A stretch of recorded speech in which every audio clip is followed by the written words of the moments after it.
In this tutorial, we're going to work on some digital photo collaging and use some of the same basic ideas and same skills that we practiced with an X-Acto knife or a scissors while we were cutting and pasting these images. Now, I've got one that's sort of like partially worked up here, and I've just kind of been playing with it for a little bit.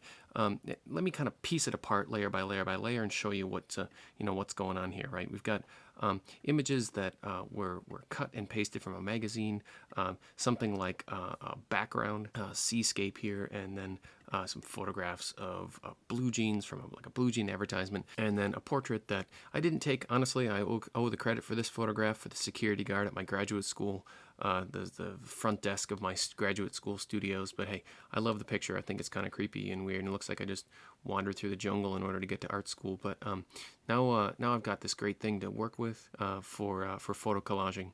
So you can kind of see all the pieces kind of coming together. I'm making use of not only cut out objects, digitally cut out and sort of physically cut out objects, but also making use of layer masks. So let's actually start this guy from scratch and get a sense for how you might actually approach a similar project.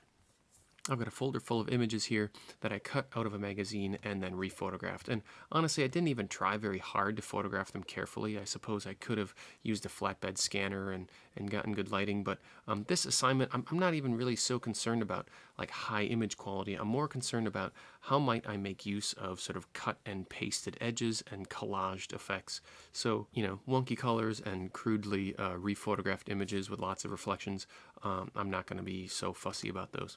Let's open one of these up into Photoshop and just kind of get the editing rolling. So I'm going to use some of these similar images here. I might even bring this one in too to make use of some of the fabric. We'll go back to Photoshop. I'm going to do File Open. I shot these as JPEGs. I could open them right into Photoshop. I'm going to open them into Camera Raw to just do some basic editing on them. Let's see here. I want to grab one of these water backgrounds. Options, switch the format to Camera Raw. Now, when I photographed these, I was under bad lighting. I was photographing it against a red background, so there's all kinds of strange stuff going on in the image. I might add just a little bit of dehazing, bump the contrast just a bit, open up the overall exposure, but this is really sort of up to you in here. There's no right or wrong. It's really more about the sort of general feel that you want as you're experimenting.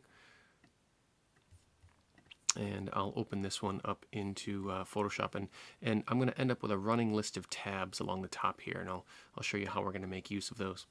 Let's do File, Open again. This time I'm going to grab the portrait, and then one more image. I'll pull in one of these photographs of the blue jeans here. Switch to Camera Raw. I'm going to do a little bit of exposure work and color correction on this image too. Okay, so in the most basic sense, we did a couple things cutting them out with a scissors or an X-Acto blade that now we'll try to replicate in Photoshop. How would I get a hold of just these pants, for example, and cut out the red background? Now, I specifically chose a red background here for similar reasons that maybe you've heard of photographers and animators using green screens for. There's a tool here in Photoshop called the Quick Select tool. Keyboard shortcut for that is W. And it has a brush head, so you can use brackets and braces to make that brush head bigger or smaller. And if I click and drag over the pants, you'll see that I get a scrolling marquee that almost immediately snaps to the edge of the pants, almost perfectly. I just missed this tiny little bit down here. I'll add that in. Now, how did Photoshop snap right to the edge of this selection? Well, essentially, the quick selection tool is going to look for contrast. I'm going to do a Command D, deselect, and just zoom in here so that we can get a sense of what Photoshop sees. Photoshop has no idea, what this is a photograph of. It doesn't know the difference between paper and pants, but what it knows is light dark pixels. And so if you take a look right at the edge of the cut paper, so this is the magazine article, right, and this is the photo background. Photoshop can find this contrasty edge. There are a couple of different selection tools that you could make use of here, but the quick selection tool is really kind of a down and dirty, fast way to get that. If you accidentally select too much, I can hold Option on a Mac, or that would be Control on a PC, and it will remove from the selection. If I need to get a little bit more detailed, I'll shrink that brush down, hold Option again, and just remove that selection. And I can just go back and forth. Oops, I need to get a little more of those pants. Let go of Option and just kind of select that down and down and down. Now, I find that working with large brushes is the sort of fastest way to get these sort of selections knocked in. So a nice big brush usually finds the edge of those no problem. Now the default edge that we'll get here is a really hard edge selection. Let me demonstrate what that means. I'm going to do a Command C, Command V, or copy paste. Now when I turn off this background layer, you'll see that it's translated the sort of red paper, which would have been deleted in the selection, to this kind of gray and white grid mark. Now, if I look really carefully at my selection edge, you can see that it's not blurred at all. It literally snapped it off right at 1 pixel. Here are some areas that I goofed on. I didn't get very close. Here are some areas that seem to kind of snap right to the edge of the pants pretty well. For the sake of our kind of crude photo collaging, these hard edge selections will be okay. But later on, I'll show you how we can actually refine that edge even further. And I'll float this photo tab here and drag and drop it right into my background layer.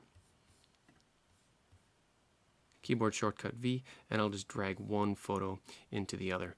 Now, depending on how much RAM your computer has and how much available space, it's not going to like having multiple images open simultaneously. So once I've got a good copy of it into the first file, I'll close down this other layer, and I'm not going to worry about saving it. This is good enough for me. Now, essentially, this is kind of the beginnings of what it might look like to photo collage images in Photoshop. You'll notice that I have these little bounding box corners around the outside of my design. If you don't see those, click Show Transform Controls up here in your control bar. Make sure you're showing Transform Controls to do a couple different things.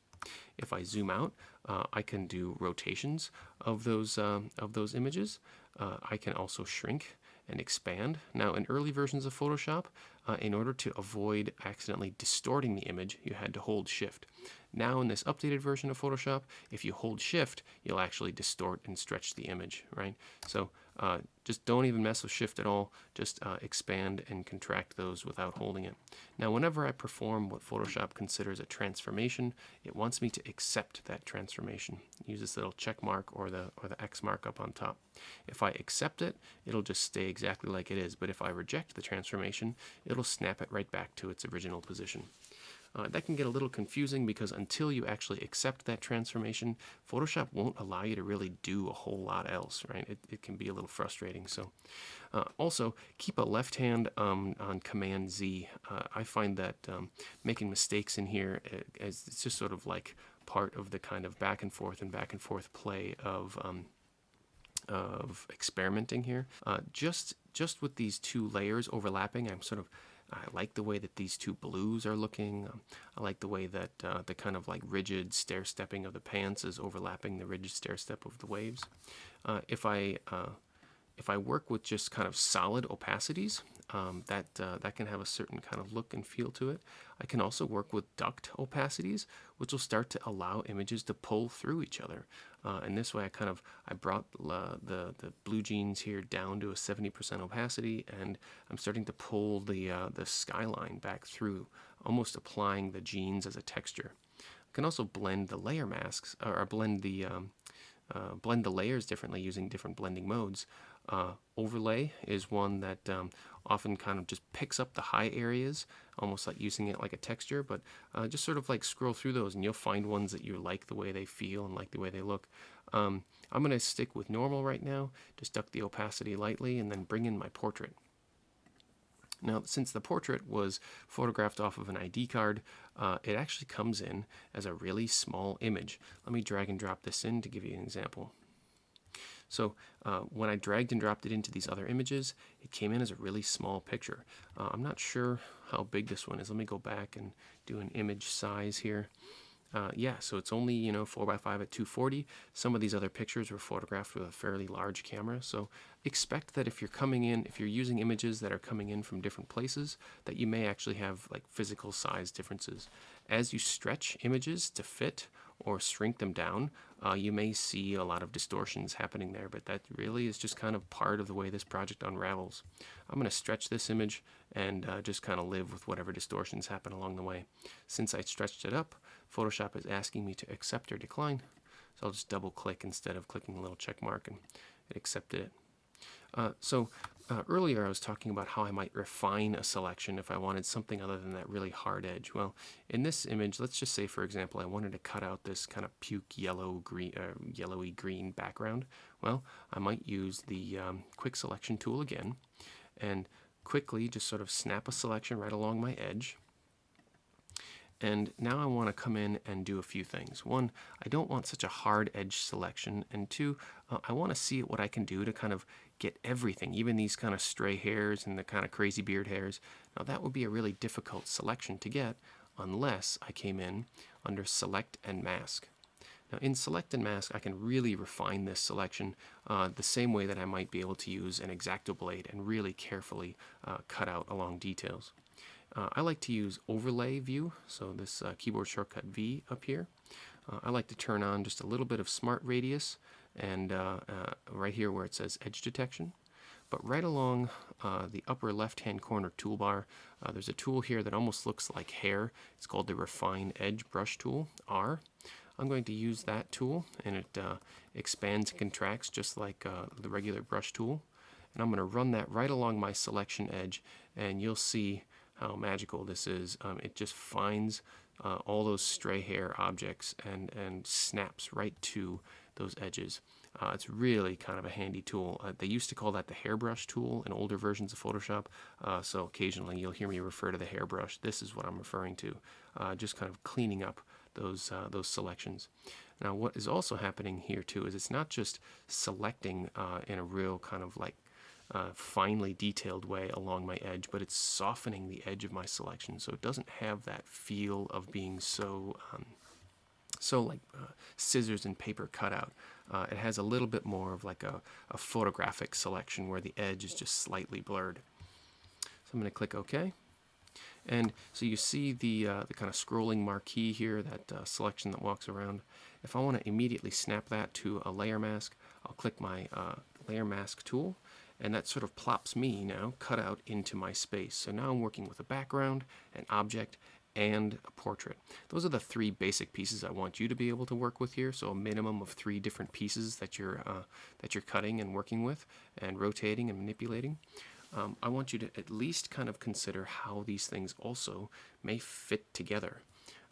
If I'm just cutting out along edges, outer edges, for example, I'll have these kind of 3 awkwardly kind of blocky floating bits. But what about internal lines? What about structures like, for example, the hard contrasty edge between skin and facial hair?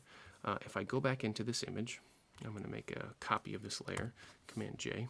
And instead of using the kind of background layer mask, I'm going to delete that mask and go up to Selection, Color Range, and in here, in Color Range, there's all kinds of presets that you could work with to try to sample. They even have one called Skin Tones. I'm not sure, I don't use this all that often, but I've always thought it was a bit strange, right, that you could just kind of click on a skin tone and it should automatically sort of find the kind of average skin tones and then adjust the fuzziness of that selection to see if you get like a better or worse selection out of it. I'm going to click OK here and just kind of see what happens. Not bad. And do an automatic layer mask. So now I've essentially inverted, done the exact opposite of what I wanted. But you know, imagine what would happen if I removed internal lines of contrast. In this way, I've removed all of the facial hair and hair and like deep shadowy areas.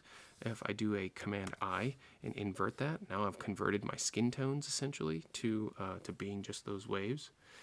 I could also come in with a brush, though, since this is all working with layer mask, and just like as if I had an X-Acto blade, I could kind of carefully remove areas that I don't want.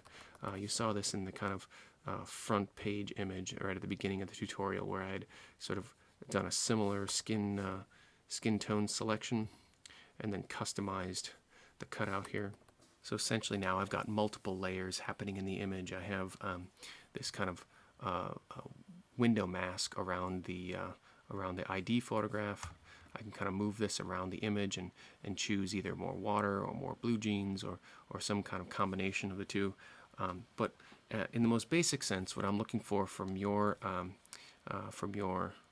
project would be a minimum of 3 photographic layers cut and pieced together in Photoshop in a way that you're paying really close attention to edges, cutting along edges and filling edges with other photographs. It's totally experimentation. It doesn't have to mean anything, doesn't have to, have any greater purpose other than sort of learning those basics and applying our cut magazine techniques now to digital cutting.